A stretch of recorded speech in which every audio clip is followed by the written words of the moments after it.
자, 달성고 학생 여러분 안녕하세요. 자, 우리가 지난 시간까지 3차시까지 문법 수업을 좀 일단락 하고 오늘부터는 문학 수업을 좀 하도록 하겠습니다. 이제 오프라인 개학이 아마 5월 11일 정도로 예정된 상황에서 우리가 한 문학 한 개, 한 두 개 정도 하고 우리가 오프라인 개학 후에 이제 본격적으로 비문학이나 문학 전반에 대해서 좀 하도록 합시다. 자, 오늘 하는 부분은 74쪽 여러분들 피시고요. 74쪽. 자, 오늘 배운 작품은 강의에도 예고가 돼 있지만 김소월의 님의 노래 작품이랑 그다음에 한용운의 수의 비밀이라는 작품입니다. 뭐 김소월과 한용운은 뭐 1920년대를 대표하는 매우 유명한 시인들입니다. 그래서 항상 매년 수능 특강에 현대시 01 또는 02 정도에 매년 등장하는 신이거든요. 그래서 이 두 작품, 두 작가의 뭐 대표 작품은 아니더라도 그래도 어느 정도 학습할 만한 정도의 내용이 들어가 있고 문제도 꽤나 깔끔하게 나와 있기 때문에 여러분들 공부하기 좀 좋을 거라고 좀 생각을 합니다. 자, 그럼 우리 하기 전에 우리 현대시 먼저 읽는 방법에 대해서 잠깐만 언급을 하고 그 다음에 우리가 시를 한번 읽어보겠습니다. 뭐 한번 보겠습니다.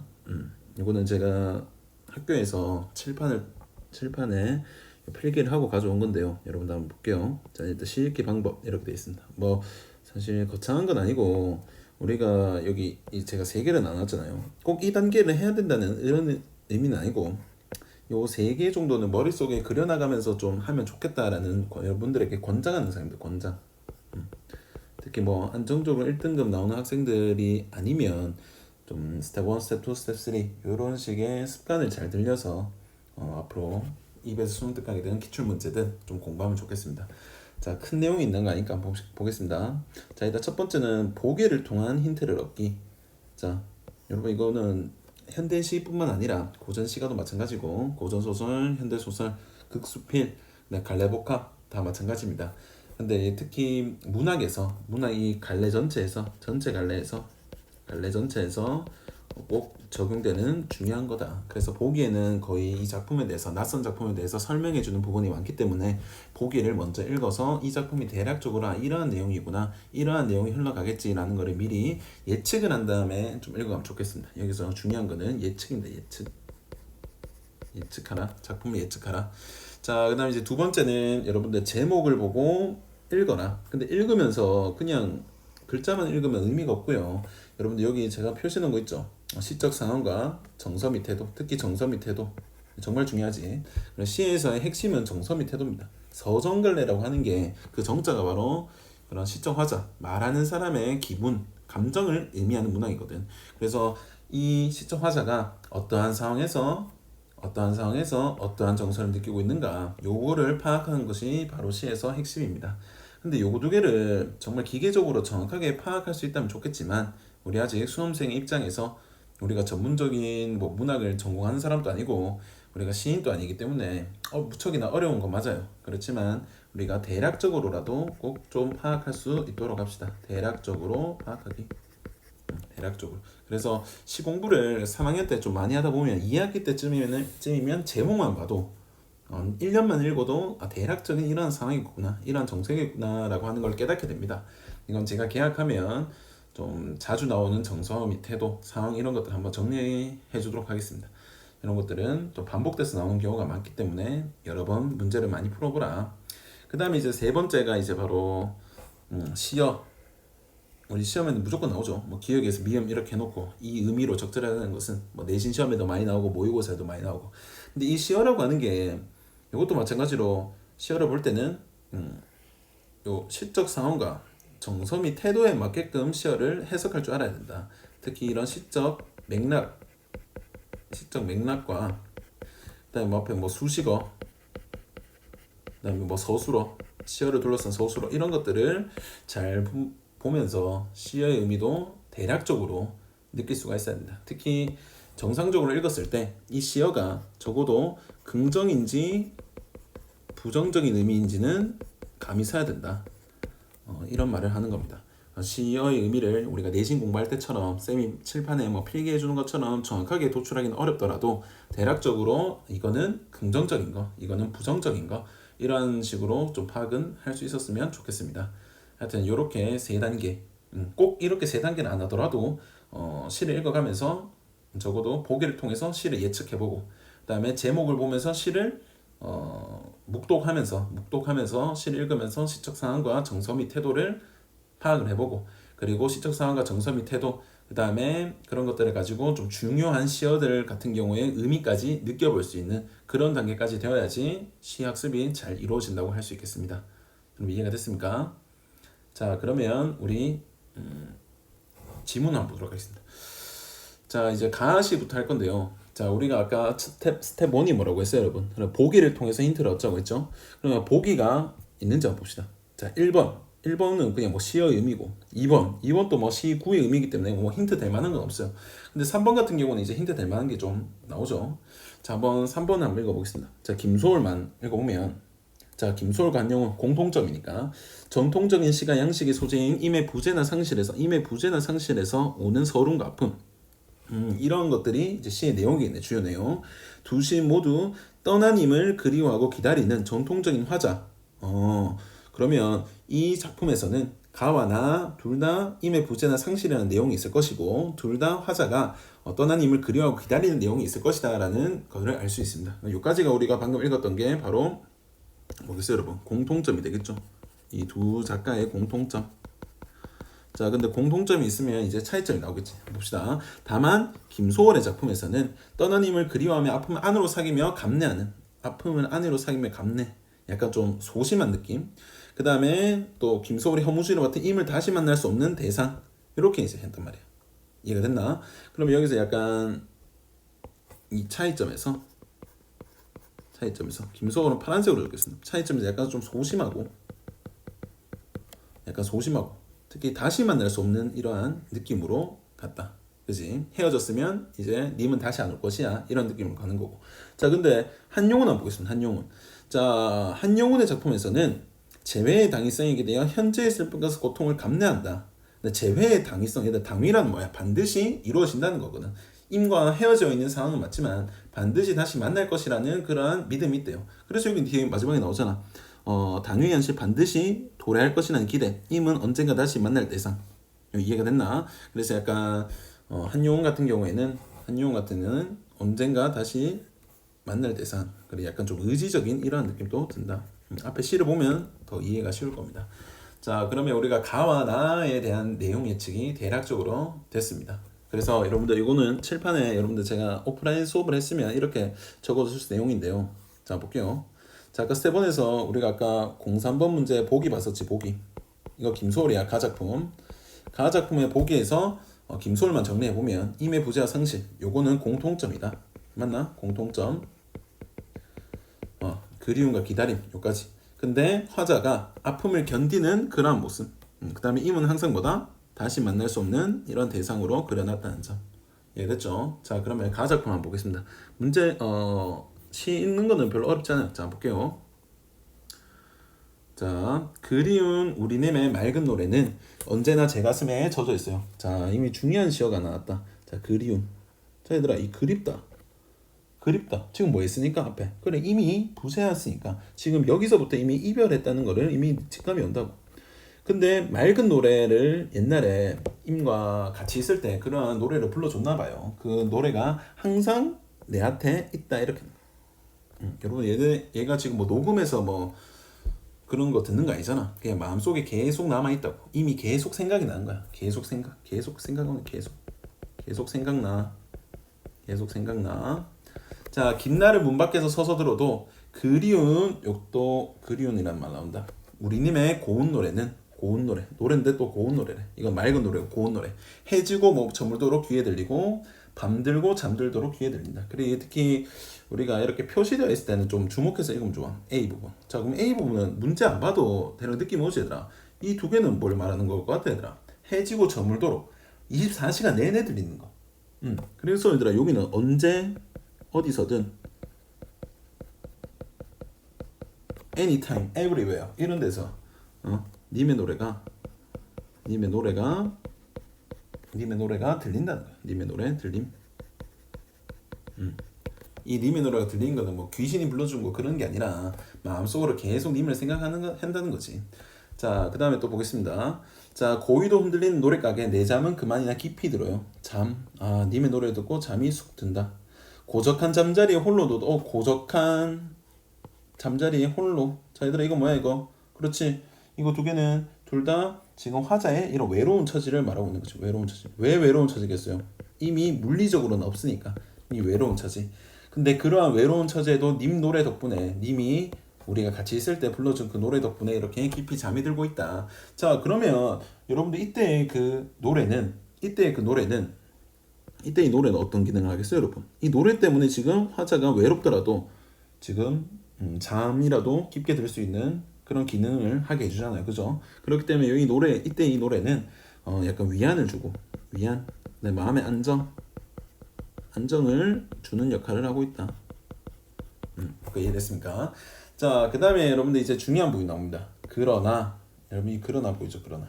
시에서 그러나가 항상 나오면 주목해야 돼. 왜? 이 부분에서 바로 시상의 전환이 이루어지는 거거든.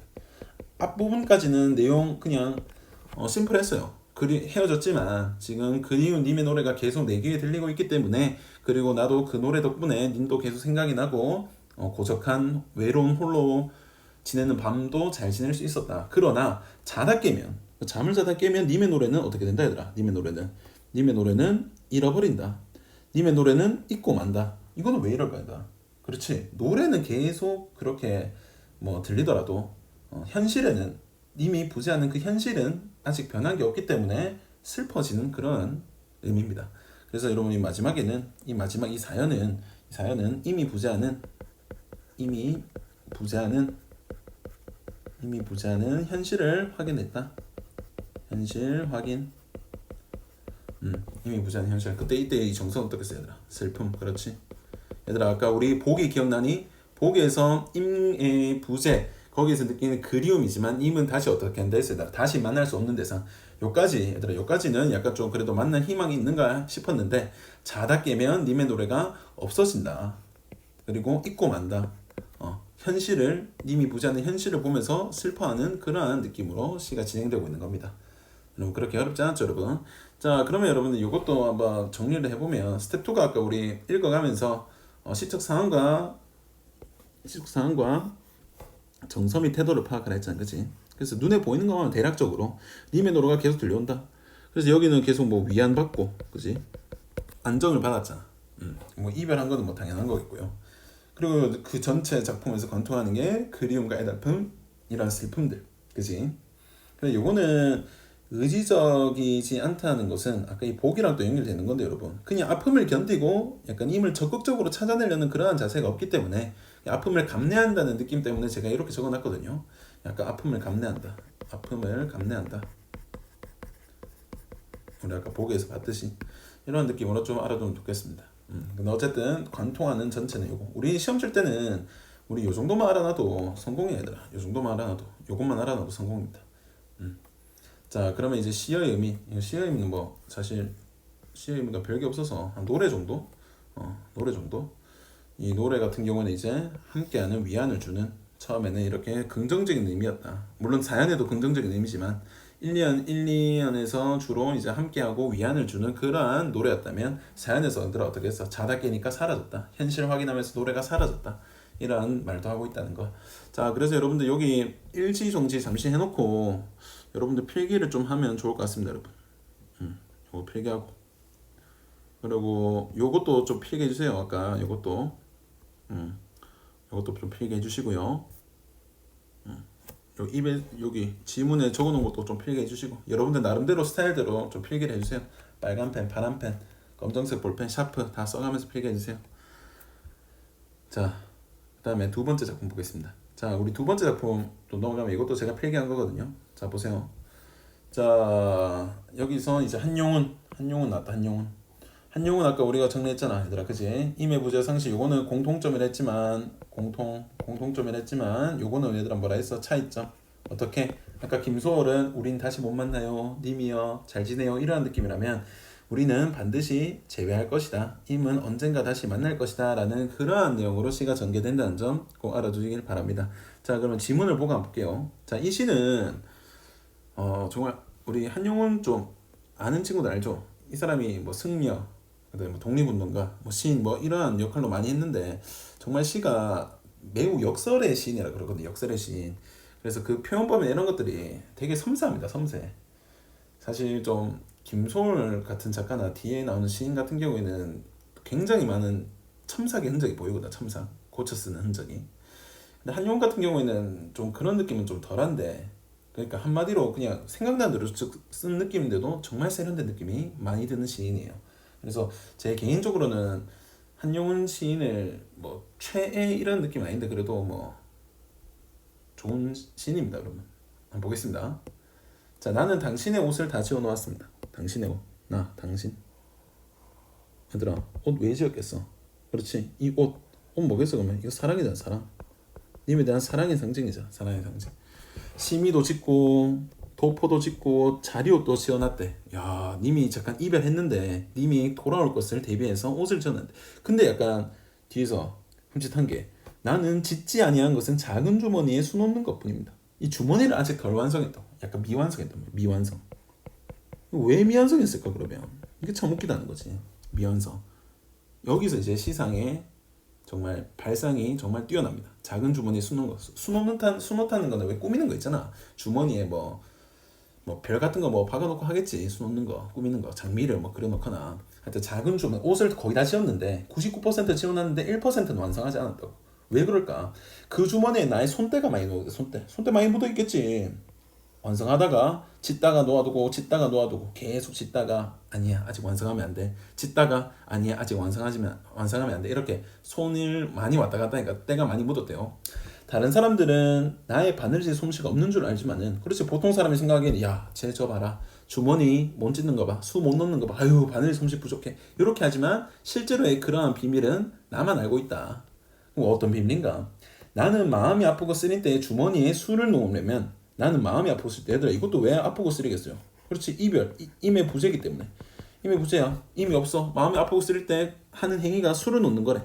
그러면 나의 마음은 수 놓는 금실을 따라서 바늘구멍으로, 나의 마음이 바늘구멍으로 들어가고, 주머니 속에서 맑은 노래가 나와서 나의 마음, 아 얘들아 여기 나왔다 맑은 노래. 그러면 여러분들 나의 마음이 된다는 거는 분명히 긍정적인 기능을 한다는 거죠. 긍정적인 기능. 자, 그러면 얘들아 요까지 읽고 좀 느낌 와야 돼. 이 두 행을 통해서. 한행이다, 한행. 나는 마음이 쓰리고 아플 때 이별이 생각나. 님이 없어. 아, 님이 없어. 근데 그때 마음이 아플 때 주머니를 삭삭삭 꾸미면서 그렇게 하다 보면 주머니 속에서 맑은 노래가 나와서 나의 마음이 된다. 그러면 얘들아 이것도 똑같이 위안과 안정을 주는 그러한 역할을 한다고. 위에 거랑 똑같단 말이에요. 위에 거랑 똑같아. 이해했니? 아, 그러면 우리가 이제 나는 거야. 왜 미완성을 했는가? 일부러 미완성을 한 겁니다. 왜? 완성해버리면 님이 없다는 거를 깨닫게 되어서 너무 슬퍼서 할 일이 없잖아. 지금 뭐 우는 것밖에 더 되겠어? 근데 이때 일부러 미완성을 함으로써, 아 님이 생각난다. 아 님이 없네. 아휴 주머니나 만져야지. 그러면 이제 주머니 속에서 맑은 노래가 나와서 이제 위안을 주면서 이렇게 되는 거라고. 이해가 됐지? 자, 그러면 그리고 아직 이 세상에는 그 주머니에 넣을 만한 무슨 보물이 없습니다. 이 보물은 뭐 님이겠지. 없는 거니까. 그리고 좀 귀한 거니까. 자, 이 B가 이제 압권입니다. 압권. 자, 이 작은 주머니는 짓기 싫어서 짓지 못하는 것이 아니라, 짓기 싫어서 나의 짓는 거 아니면 짓고 싶어서 다 짓지 않는 것이다. 자, 이 표현 봐봐.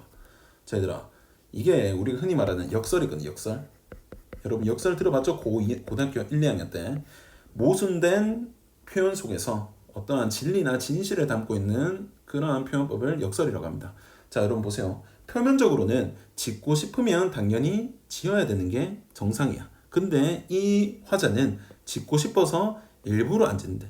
얘들아, 짓고 싶다는 거는 님이 오면 완성을 한다는 거잖아.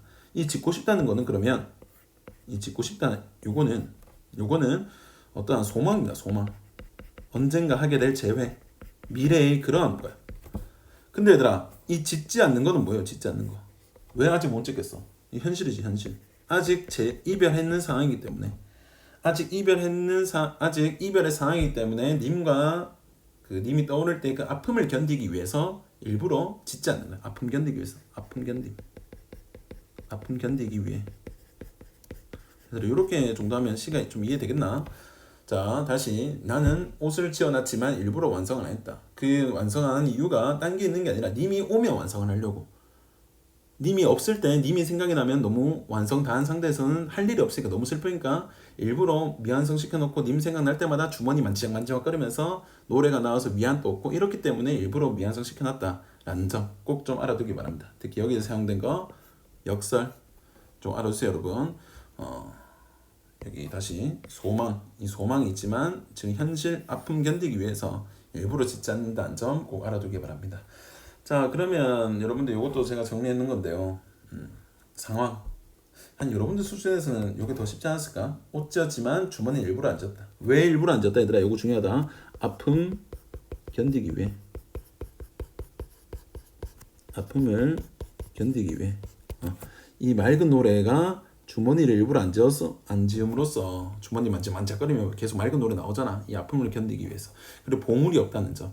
이거 뭐 어쨌든 이별의 상황이다 라는 것 정도는 알 수 있을 거고 노래를 통해 위안된다. 요게 얘들아 요게 이제 뭐야 이게 바이 주머니를 통해서 주머니를 일부러 미완성시켜서 주머니를 만지작거릴 때마다 노래가 나와서 그래 마음의 위안을 받는다. 그래서 약간 앞에와 다르게 힘이 있다. 왜? 직접 이런 이별의 아픔을 견딜 줄도 알고 언젠가 다시 만날 거기 때문에 일부러 안 지어두는 그런 자기 의지 이러한 느낌이 좀 들었다라는 점. 뭐 그리움 아픔 쓰라니 이건 뭐 당연히 이별의 상황이면 아는 거 아닙니까?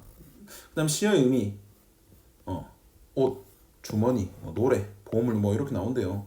임에 대한 사랑 일부러 미완성시켜서 이거 약간 위안 받는 거 기다리면서 위안을 받는 거. 그 주머니에서 노래가 흘러나오고 그 노래를 통해서 위안을 받는다는 거. 그다음에 보물이 없다 뭐 이미 부자다 뭐 이렇게 좀 정리하면 되겠습니다. 자 여러분들 이것도 좀 필요한 부분 꼼꼼하게 좀 필기를 해두기 바랍니다. 자 일시정지하고 자 그 다음에 우리 수능특강 문학 문제를 한번 보겠습니다. 문제는 뭐 간단합니다. 이거 기억과 니은 이거 둘 다 맑은 노래거든. 정답 몇 번이에요 여러분? 5번. 이건 뭐 설명 안 하겠습니다 여러분. 부정적 현실 이별의 상황 임의 부재의 상황에서 약간 마음의 위안을 받고 견딜 수 있도록 뭐 위안 아까 말했잖아 뭐 안정 뭐 이런 것들 넘어가겠습니다. 자 2번에도 이거는 해설을 들으면 쉬운데 처음 볼 땐 좀 어려울 수도 있을 것 같아. 좀 하위권 학생들은. 자 5번입니다. 5번 모순된 태도. 여러분 뭐예요 이거? 짓고 싶으면 얘들아 지어야 되는데 짓고 싶은데 안 짓는 그런 모순된 태도를 통해서 소망과 현실 사이에 괴리가 있다. 소망과 현실. 여러분 소망이 뭐예요 여러분? 소망 재회 님과 만나는 거. 현실은 아직 이별인 거. 괴리 있지 맞지? 짓고 싶은데 제외하고 싶은데 아직은 이별의 상황이기 때문에 아픔을 견디기 위해서 짓는 거를 미루고 있다는 거. 이것도 좀 알아두기 바랍니다. 자 특히 1, 2, 3, 4번 또 한번 읽어보세요. 왜 아닌지 답지도 친절하게 나와 있으니까. 자 그다음에 3번에 뭐 보겠습니다. 이것도 뭐 어려운 건 아닌데 자 이미 부재하는 현실 고적한적 홀로 눕는 거 맞지? 맞고 그 다음에 2번 심의, 도포, 자리, 옷, 사랑 맞죠? 2번 넘어가고 3번 님의 노래를 듣고 술을 놓는 거 맞지? 아픔을 감내하는 거 맞죠? 여러분 노래를 위안을 얻고 술을 놓기 때문에 노래가 나오고 거기에서 이제 위안을 얻는다고 했으니까 나의 마음이 된다고 했으니까 4번 맞고. 근데 여러분 정답이 5번이야. 언제나 내 제 가슴에 젖어 있다. 그 다음에 당신을 기다리며 주머니에 무슨 보물을 찾지 못했다. 얘들아 슬픈 미래야 이거. 미래 아니잖아 얘들아. 언제나 내 가슴에 젖어 있다는 것은 지금 님의 노래가 나에게 위안이 된다. 현재의 상황에서 위안을 준다는 거고 보물을 찾지 못한다는 것은 현재 상황에서 이미 부재하고 있는 거야. 현재에 부재하고 있다는 현재 부재. 현재에 이미 없음을 말하는 거지. 이게 뭐 미래 이런 거는 아닙니다, 여러분. 특히 또 위랑 연결시켜 보면 얘들아 봐봐 또 위에서 물론 가는 다시 만날 수 없는 대상이기 때문에 뭐 이렇게 뭐 연결되면 뭐 가는 한 세모 정도 되겠네요, 여러분. 세모 정도. 근데 나는 완전히 아니야. 이거 위에를 봐도 왜 언젠가 다시 만날 대상이라며. 그러면 돌아오지 못한 이것도 안 맞지 맥락이, 그지? 근데 이런 걸 떠나서 우리가 앞에 이 두 가지 의미가 현재의 님이 없다는 걸 의미하지 미래까지는 아니다. 그래서 정답이 4번. 자 그다음에 5번 같은 경우에도 님과의 재회를 바라는 화제의 기다림, 화제의 허무함 뭐 이런 것들이 나타난다. 이것도 뭐 충분히 알 수 있는 정보. 그래서 정답이 4번. 자 여러분들 이렇게 문제를 마무리하도록 하고요. 자 꼭 필요한 부분은 제때제때 일시 정지를 해놓고 꼭 필기하기 바랍니다, 여러분. 당연히 시험 범위고요. 필기한 것도 전부 다. 다음 시간에는 다음 시간에 현대 소설을 한번 해보도록 하겠습니다. 우리가 계약하기 전에 좀 다양한 갈래를 해보고 좀 속도가 붙으면 좀 나머지는 반복하면서 그렇게 하도록 합시다. 자, 오늘 또 수고 많았고요. 우리 또 다음 시간에 또 보도록 합시다.